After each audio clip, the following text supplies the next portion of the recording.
Hey everyone, I'm like, David, get with it, my friend. Good afternoon, everyone. Thanks for joining us right here on Midday Kentucky. David's been out of the loop for a little while. Yeah. But before we get back to you, I wanted to give a shout out to one of our #1 fans. They watch the show every day, Shirley and Jim Clark. Yeah. Thank you so much for always messaging me and giving me your lovely, kind words. They never go unnoticed. You know, it's nice to have some love out there. Yeah, you never give us any, David. Oh, baloney. Check out our Instagram and Facebook because all I do is promote Troy. I know. That's all I do. What? Yeah, I'm always like, check out Troy's Instagram. Please. Hey, everyone, guess what? I'm on a roll. I have been running 4 days straight. It's true. And I'm loving it. Remember I told you that I was having an issue with the gym last week? Yeah. And my trainer was getting a little tough with me, which was getting a little difficult for me mentally. He needs But it. I have now been running every day for 4 days straight. I'm very proud of him. Yeah. I am. And to prove it, I've been posting things on Instagram. Or we wouldn't just believe to him. show you, I'm sweating like a donkey. You have no idea. David Goldman's back in the house, everyone. He's been out deer hunting. Yeah, well, we're elk hunting. Is it the same thing? No, it's a little different. It's we Deer's for travel- venison. Yeah. Elk is for, do you eat elk? Oh yeah, it's delicious, but it's a much different type of hunt. You're walking a lot more, hiking a lot more. Yeah. Like we were doing like 15 miles a day. Yeah, I know, you can tell. I know, Looking look at extra. him. He looks as rough as guts. Yeah, I walked in, Troy goes, "What is this, David? What is this and what is this?" And I said, "Troy, this is what happens when you're out in the woods and you become manly." Yeah, I said, well, let me know when the man walks in the door. Oh yeah. Oh, Lord, here we go. When did you send these in? Oh, I sent that to Hannah because everybody was asking. They wanted to see pictures of it, the event. Why are you in camouflage gear? Because you don't want them to see you. You're right there in front of them. You've got to Who be very don't you careful. want you to see you? The elk. Oh, Oh yeah. you're not hiding from the authorities. Did you have a license to shoot elk? Yes, I did. Yeah.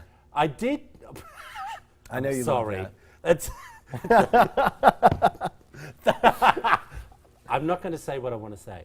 Wild Man Dave. Yeah. Watch out. Yeah. Have you seen that movie Deliverance? Dun-dun-dun-dun-dun. No. Have you seen the movie? There was no Yes, dun-dun-dun-dun. yes, there is. Not Isn't in that, the movie. Isn't that where it comes from? The Deliverance? Yeah. What's the Deliverance about? Well, it's about a couple guys that don't they get attacked in the woods? Yeah. Yeah. There was no Dun-dun-dun. ding-a-ling, ding-ding-ding-ding type of music.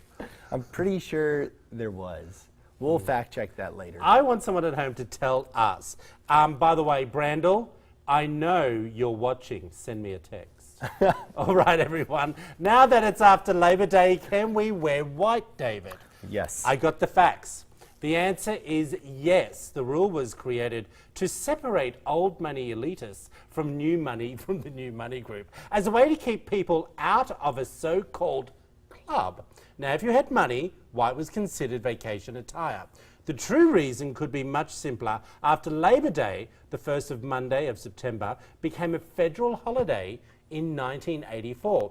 It came to mark the end of summer, of course. Now, vacationers packed away their breezy white dresses and linen button-downs in favour of darker hued clothing like navy suits and grey sweaters. Here's the thing. I did a little bit more research on this. Now, the reason why I found this was interesting, that they were white-collar workers, not blue-collar, because blue-collar workers would always wear dark, which meant they were cleaners or, doing heavy labour where they would show dirt. Right. So when the woman and the man came out of their homes all dressed in white, you would see that they had more money than everyone else. This has always been such a funny rule for people to pull out. How do you really feel about that? Well, I'm from Australia. We wear white any day. Oh, I didn't really know this rule until we got to America. Really? And one of my co-hosts said something to me one day. I'm like, what are you talking about? Yeah. But now I understand. It is funny how people bring it up, though. I think it's a fashion thing. Yeah. I think now fashion designers have... Look at all these gorgeous white gowns. Yeah. I think fashion designers use it as an excuse to sell their winter and lines. I totally agree. Did you agree? And it's really that, especially right now, like it's hotter than ever. I want to wear all my white. So you think I'm good to do it? Don't give me that look, Troy. Not looking the way you do right now. Huh? You'll see me in all linen on the next show. Oh. It's going to be We fab. can't wait, my friend. Alrighty, everyone, we are in the age of JOMO, known as the joy of missing out. But when this can be a problem is when you end up cancelling plans you actually made, which can hurt people in the process, which can put a strain on relationships, and studies show that strong relationships are key for a happy life. So I have a friend that cancels continually. All right. So in order to stop cancelling, I wanted to give you all some advice. I think this is important for Do you? people to know. I really Are you do. a canceller? No, I'm not. Do you make plans and then cancel them? Never. I Really? really don't. I'm really big on, like, if we commit to something, I think it's important to show up. That's just So me. your segment's on next Wednesday. Yep. Would like the topic by Friday. Tough love. That's all I'm getting. That's all I'm getting. We're wired to say yes. Now, this is because we are wired to want social connection. Interesting.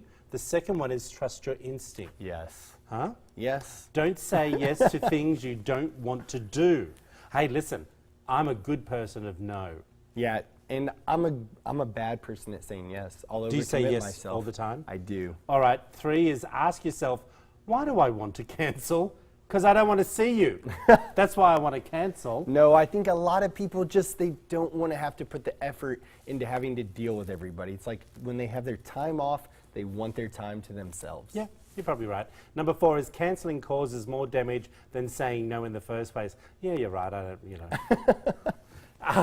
Learning to cancel gracefully, like taking ownership and suggest a reschedule. I will honestly say to you, I very rarely do I cancel something. Right. I I feel like you're very good at committing. I'm a commitment But you person. plan. I'm a planner, and it annoys me. I said to someone just recently, they said, "Oh, you're right on time." I said, "No, I was at the front at 3 minutes to my appointment." Yeah. Because being a stylist for all those years, I lived by an appointment book every 15 minutes. Super important. So someone was always saying to me, "Your next one's here at 9:15, 9:30, 9:40. Right. Used to kill me. Well, and you've trained yourself, and I think that is so important. People, when they're showing up late, it's tacky. Yeah, and cancelling tacky. Tell us what you Yeah. think. Head over to Midday Kentucky's Facebook page. Hey, maybe you remember a homeless man named Bobbitt who helped out a woman with his last $20 bill and rose to fame. Do you remember this, David? Yep. All right, good. Well, this gal, Katie McClure, thanked the 35-year-old Marine Corps veteran by creating a GoFundMe page, all right? Now, she raised almost $400,000 for Bobbitt.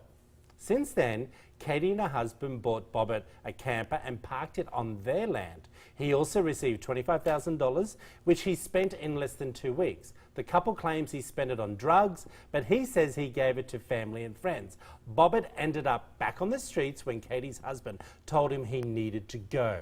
Now, the veteran filed a lawsuit against the couple, claiming they used the money that they raised for a new car and trips. The couple denies the claim, and they said they didn't want to give him large sums of fear he would spend it on drugs. Now, a judge ruled they had to hand the money over to Bobbitt. Here's the thing. I know everyone at home, actually, I'm going to let you say something, David, before I open my big mouth. Well, I think this is important because it's really, did they use this? They had a vested interest in it, sounds like, and that the fact that they raised this money as a front, and they said that they gave them over $200,000, but right now their account hasn't shown those records. Yeah. And I like that the judge said, hey, listen, you made this claim, you said you were going to give this money to this gentleman, you didn't say in order to do X, Y, or Z. There wasn't like, well, for a new home or for certain things. So I feel like he really deserves it, whether or not he's going to spend it on something that you or I would think is appropriate. What do you think?